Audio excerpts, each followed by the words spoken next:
అలసిన మీ శరీరానికి శక్తి, బలం, ఆరోగ్యం కావాలా? Second shilajit resin. అండ్ ఇంకొకటి మార్కెట్‌లో బాగా సేల్ అవుతున్న product and the same time చాలామంది సెలబ్రిటీస్ ఇది వాడతారని వాడుతున్న ప్రోడక్ట్ ఏంటి అంటే కొలాజిన్, ఎక్స్టర్నల్ కొలాజిన్ ఇంటేక్ అనమాట.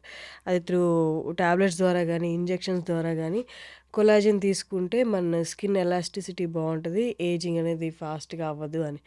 సో, మీరు చెప్పండి ఈజ్ దట్ కరెక్ట్? కొలాజిన్ చాలా ఇంపార్టెంట్ అండి. అది మన నెయిల్స్‌లో ఉంటుంది, స్కిన్‌లో ఉంటుంది, జాయింట్స్‌లో ఉంటుంది. హ్మ్. అది న్యాచురల్‌గా తగ్గిపోతూ ఉంటుంది మనం ఏజ్ పెరుగుతూ ఉంటే. అవును, ఏజ్ పెరుగుతున్నప్పుడు అది తగ్గిపోతుంది కాబట్టి యాడ్ చేసుకోవడం వల్ల మన skin health, hair health, joint health బాగుంటుంది. అయితే కొలాజిన్‌లో వేరే వేరే రకాలు ఉంటాయి. పౌడర్స్ ఉంటాయి, టాబ్లెట్స్ ఉంటాయి. దానిలో మళ్ళీ పెప్టైడ్స్ అని ఉంటాయి. పెప్టైడ్స్ అంటే చిన్న చిన్న మాలిక్యూల్స్ బాడీలోకి బాగా వెళ్తాయి, సెల్స్లోకి బాగా వెళ్తాయి. కొలాజిన్ పెప్టైడ్స్ మంచివి. హ్మ్. అలాగే దాంట్లో మెరీన్ కొలాజిన్, బొవైన్ కొలాజిన్ అంటే ఆవుల నుండి వచ్చే collagen, sea food, sea water, sea animals నుండి వచ్చే కొలాజిన్ 2 రకాలు ఉంటాయి. కొంతమందికి సీ ఫుడ్ ఎలర్జీ ఉంటుంది, వాళ్ళకి మెరీన్ కొలాజిన్ సూట్ అవ్వదు. కాబట్టి మనకి ఏది సూట్ అవుతుందో అవ్వదో చూసుకోవాలి. ఒకరు అది వాడుతున్నారు కదా అని సేమ్ కాపీలాగా వాడకుండా డాక్టర్ దగ్గరికి వెళ్ళి మనకి ఏది సూట్ అవుతుందో కనుక్కొని మనకి ఎలర్జీస్ ఏమున్నాయి ఏంటి తెలుసుకొని తీసుకోవాలి. అలాగే మార్కెట్లో చాలా ప్రోడక్ట్స్ ఉన్నాయి. ఓ చాలా పెద్ద బిజినెస్ అది. ఇప్పుడు కొలాజిన్ అనేది పౌడర్స్ ఫార్మాట్లో వస్తుందని చాలామంది సజెస్ట్ చేస్తున్నారు. అంటే బట్ కానీ అవి సర్టిఫైడ్ ప్రోడక్ట్సా లేదా చూసుకోవాలి. హౌ డు దే అంటే సర్టిఫైడ్ మనకి సర్టిఫైడ్ ప్రోడక్ట్స్ అంటే FSSAI, GMP సర్టిఫైడ్ అని ఇలా ముద్రలు ఉంటాయి. ఆ సర్టిఫైడ్ ప్రోడక్ట్సా లేదా అని ఆ మార్క్స్, ట్రేడ్ మార్క్స్ చూడాలి మనం కొంటున్నప్పుడు. అలా చూసుకొని తీసుకోవడం బెటర్. అండ్ పెప్టైడ్స్ అన్నారు కదా, కొలాజిన్ పెప్టైడ్స్, అది ఎలా దొరుకుతుంది? అంటే ఎట్లా? కొలాజిన్ పెప్టైడ్స్ కూడా మనకి పౌడర్ ఫామ్లోనే దొరుకుతుంది. అంటే ఈజీగా డైజెస్ట్ అయిపోతుంది, ఈజీగా బాడీకి అబ్జార్బ్ అయిపోతుంది. సో అవి కూడా మనకి పౌడర్ ఫామ్లో దొరుకుతాయి, కొలాజిన్ పెప్టైడ్స్ అనేవి కూడా. ఓకే, ఇప్పుడు కొలాజిన్ తీసుకునే వాళ్ళు వాళ్ళ పర్చేసింగ్ ఐదర్ సజెషన్ తీసుకొని డాక్టర్ దగ్గర తీసుకోవాలి, లేదు వాళ్ళందరికీ వాళ్ళు వాడాలనుకుంటే ఇట్స్ నాట్ కరెక్ట్. వాళ్ళంతా వాళ్ళు వాడాలనుకుంటే ఫస్ట్ థింగ్ అదే సర్టిఫైడా కాదా అని చూసుకోవాలి. మంచి పెప్టైడ్స్ ఎలా అడగాలి వాళ్ళు? ఇన్ కేస్ మెడికల్ షాప్కి వెళ్ళి వాళ్ళు పెప్టైడ్స్, కొలాజిన్ పెప్టైడ్ చాలా వరకు జనరల్ ఫార్మసీస్లో మనకు దొరకకపోవచ్చు మనకు కావాల్సిన పెప్టైడ్స్. కాబట్టి అది డాక్టర్ దగ్గరికి వెళ్ళి రాయించుకొని తీసుకుంటే బెటర్. ఓకే, కన్సర్న్డ్ డర్మటాలజిస్ట్ అయినా ఎవరైనా డాక్టర్ దగ్గరికి వెళ్ళి అడిగి తీసుకుంటే బెటర్. ఈ మధ్య ఎక్కువ చూస్తున్నాము మీ బయోలాజికల్ ఏజ్ తెలుసుకోవడం ఎలా అని కూడా అంటున్నారు. అంటే మన ఏజ్ ఏంటో నాకు తెలుసు, నా ఏజ్ ఏంటో నాకు తెలుసు. What is this biological age? మనం బర్త్డేలో ఏం చేసుకుంటామో అది మన క్రోనలాజికల్ ఏజ్, అది మనందరికీ తెలుసు. కానీ మన శరీరం అదే ఏజ్ ఉంది అనే అవసరం లేదు. నేను నా జీవన శైలి ఎలా ఉంది, నా ఆహార పదార్థాల లైఫ్ ఎలా ఉందన్న దాన్ని బట్టి నా ఏజ్ ఎక్కువ ఉండొచ్చు, తక్కువ ఉండొచ్చు. నా ఇంటర్నల్ బాడీ ఏజ్, దాన్ని బయోలాజికల్ ఏజ్ అంటాం. కాబట్టి మన బర్త్డే ఏజే మన బాడీ ఏజ్ అవ్వాల్సిన అవసరం లేదు. అందుకని ఎవరైతే బాగా రోజు ఆహారం బాగా తీసుకుంటారో, జీవనశైలి బాగుంటుందో, ఎక్సర్సైజ్ బాగా చేస్తారో, వీళ్ళ బయోలాజికల్ ఏజ్ కొంచెం తక్కువ ఉంటుంది. అయితే దీనికి సింగిల్ టెస్ట్ ఏదైనా ఉంటుందా అంటే అది సింగిల్ టెస్ట్తో చెప్పలేం. ఎందుకంటే చాలా కాంప్రహెన్సివ్గా చూడాలి. ఎందుకంటే ఒక ఏజ్ అనేది కాంప్లెక్స్ ప్రాసెస్. దానికి ఒక ఇంటర్నల్ ఏజ్ ఇవ్వాలి అంటే ఏమేమి చూడాలి? బ్లడ్లో అంటే మనం కొలెస్ట్రాల్ చూస్తాము, షుగర్స్ ఎలా ఉన్నాయో చూస్తాము. అలాగే మెజర్మెంట్లో మన వేస్ట్ టు హిప్ రేషియో అంటే నడుం భాగం, తుంటి భాగము మెజర్ చేసినప్పుడు దానికి కొలతలు తీసుకున్నప్పుడు ఆడవాళ్ళైతే వేస్ట్ టు హిప్ రేషియో 0.85 కన్నా ఎక్కువ ఉంటే, లేదు మగవాళ్ళల్లో 0.9 కన్నా ఎక్కువ ఉంటే వాళ్ళకి టైప్ 2 డయాబెటీస్ కానీ, కొలెస్ట్రాల్ కానీ, హైపర్ టెన్షన్ కానీ, గుండె జబ్బులు కానీ వచ్చే ప్రమాదం ఎక్కువ. అందుకనే ఈ కొలతలు కూడా ఇంపార్టెంటే. ఇంతకుముందు BMI అని చూసేవాళ్ళం, బాడీ మాస్ ఇండెక్స్, అంటే మీ హైట్కి మీరున్న వెయిట్ ఎంత అని. కానీ దాంట్లో కొన్ని లోపాలు ఉంటాయి. ఎలా? బాగా ఎక్సర్సైజ్ చేసే అతను ఉంటాడు, అతనికి మసిల్ ఎక్కువగా ఉంటుంది. మీరు BMI చూస్తే ఎక్కువగా ఉంటుంది, అంటే కొవ్వు ఎక్కువ ఉన్నట్టు కాదు కదా. అందుకని మనకు కరెక్ట్గా తెలవాల్సింది బాడీ కాంపోజిషన్ అనాలిసిస్. అంటే బాడీలో కండరాలు ఎన్ని ఉన్నాయి, కొవ్వెంత ఉంది, ఎముకల క్వాలిటీ ఎలా ఉంది, బోన్, ఫ్యాట్, మసిల్ రేషియో, ఇది ముఖ్యమైనది బిఎంఐ కన్నా. సో ఇవి తెలియాలి. బ్లడ్ మార్కర్స్ ఇంతకుముందు చెప్పాము. ఇది కాకుండా మనకి కొత్తగా ఎపిజెనెటిక్ క్లాక్స్ అని వచ్చాయి. అంటే ఏంటి, మనకు అందరికి ఒక బ్లూ ప్రింట్ ఉంటుందా, మన బాడీ ఇలా తయారవ్వాలని. మన అమ్మలు మనకి పుట్టినప్పుడు మనకు ఒక డిఎన్ఏ జీన్స్ ఉంటాయి, అది మన బ్లూ ప్రింట్. అది మనం చేంజ్ చేయలేం. అది మనకి ఫ్యూచర్లో ఎలాంటి జబ్బులు వస్తాయి అనేది ఒక 10% to 15% డిసైడ్ అయి ఉంటుంది.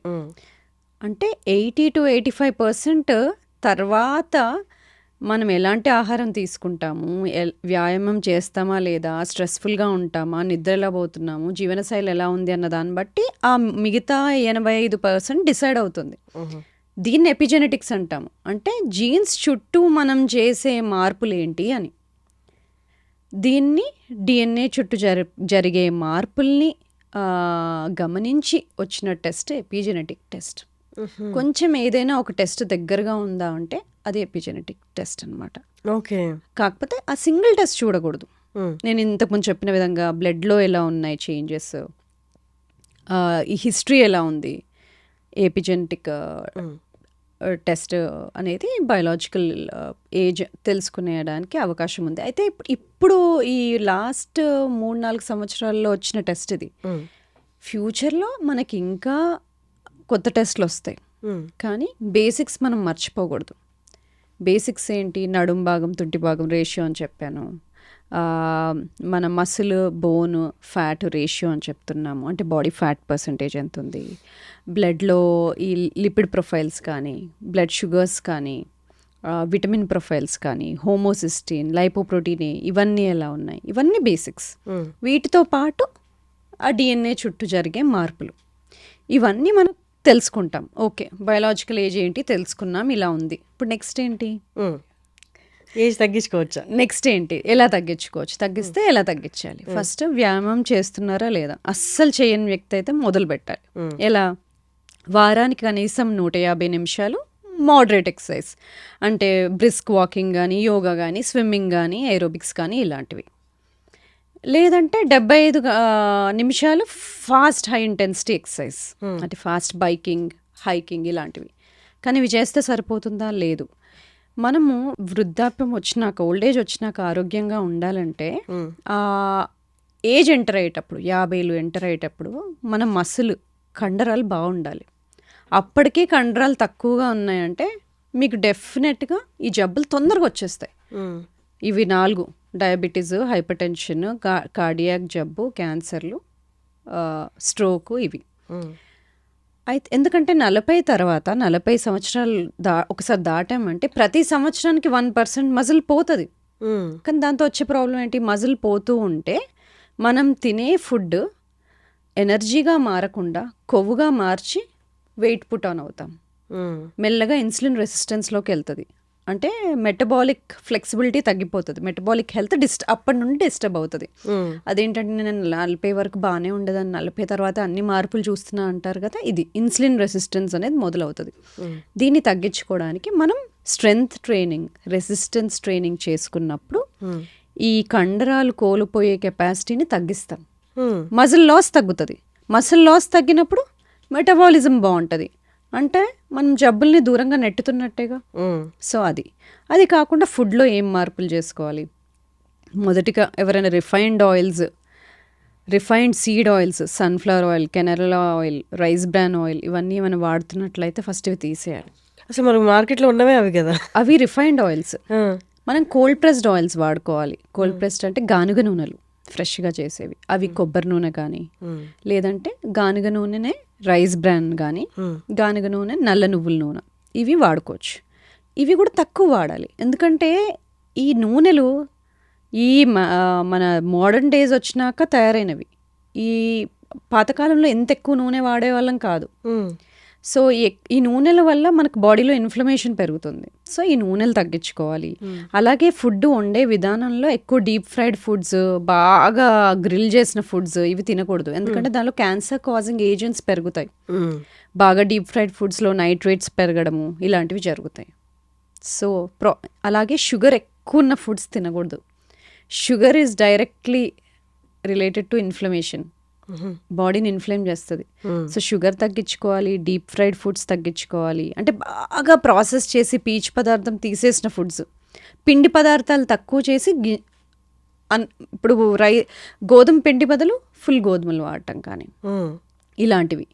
సో ప్రాసెస్డ్ ఫుడ్స్ తగ్గించుకొని, డీప్ ఫ్రైడ్ ఫుడ్స్ తగ్గించుకొని, ఈ seed oils, refined seed oils కనుక తగ్గించుకుంటే మనం బాడీని యాంటీ ఇన్ఫ్లమేటరీగా వెళ్తుంది. అది కాకుండా ప్లేట్లో కూరగాయలు ఎక్కువ ఉండేలాగా రోజు కూరగాయలు మార్చి తినడము, ఫ్రూట్స్ తీసుకోవడము, నీళ్లు బాగా తీసుకోవడము, హోల్ ఫుడ్స్ తీసుకోవడం ద్వారా మనం మార్చుకోవచ్చు.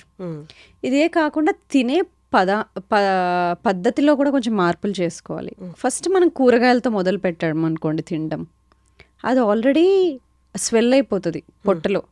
తర్వాత వచ్చే ఫుడ్ని స్లోగా అబ్జార్బ్ చేసుకుంటుంది. అదే తినడం అన్నంతో మొదలు పెట్టామనుకోండి ఎక్కువ తినేస్తాం. ఎందుకు? ఆ స్విచ్ ఆన్ అవ్వదు. కడుపు నిండింది అనే స్విచ్ తొందరగా ఆన్ అవ్వదు. అదే మనము కూరగాయలు ఫస్ట్ తిని దానిలో ఫైబర్, పీచు పదార్థం ఎక్కువగా ఉంటుంది. నెక్స్ట్ వచ్చే ఫుడ్ని తక్కువ తీసుకుంటుంది. తర్వాత ప్రోటీన్ ఉన్న ఫుడ్ అంటే పప్పులు, చికెన్ ఇలాంటివి తీసుకున్నప్పుడు కడుపు నిండింది అనే ఒక హార్మోన్ ఉంటుంది, పెప్టైడ్ వైవై అంటాం, అది యాక్టివేట్ అవుతుంది. నీకు నిండింది, ఇంకా తక్కువ తినొచ్చు అని. నెక్స్ట్ ఫ్యాట్స్, నెయ్యి వేసుకుంటాం కదా, నెయ్యి కానీ కొబ్బరి నూనె కానీ ఇలాంటివి ఏమైనా కొబ్బరి వేసి చేసుకున్నప్పుడు, లేకపోతే ఆలివ్స్ కానీ ఇలాంటివి తిన్నప్పుడు కూడా కడుపు నిండుతుంది.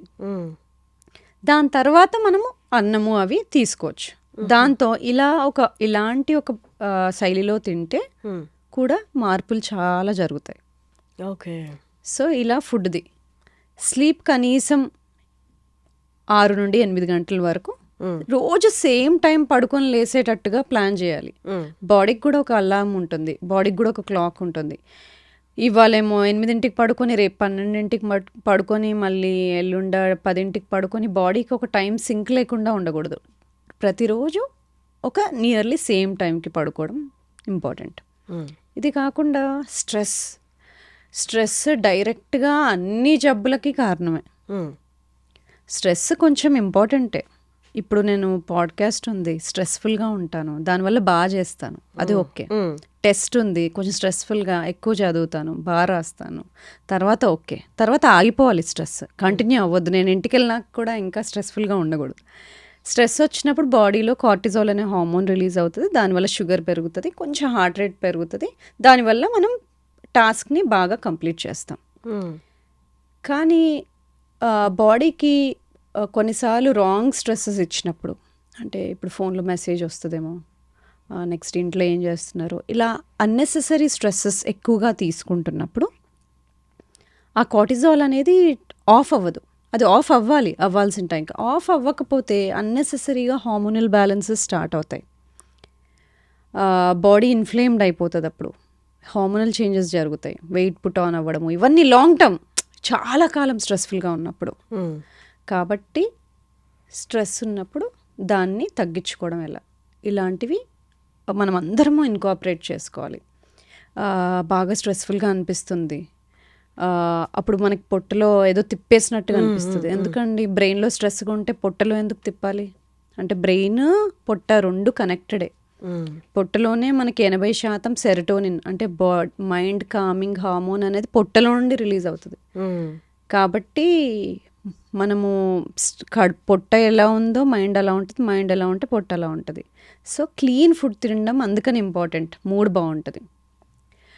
అలాగే ఇప్పుడు డీస్ట్రెస్ చేసుకోవాలి, ఇలాంటి స్ట్రెస్ఫుల్గా అనిపిస్తుందంటే బ్రీదింగ్ చాలా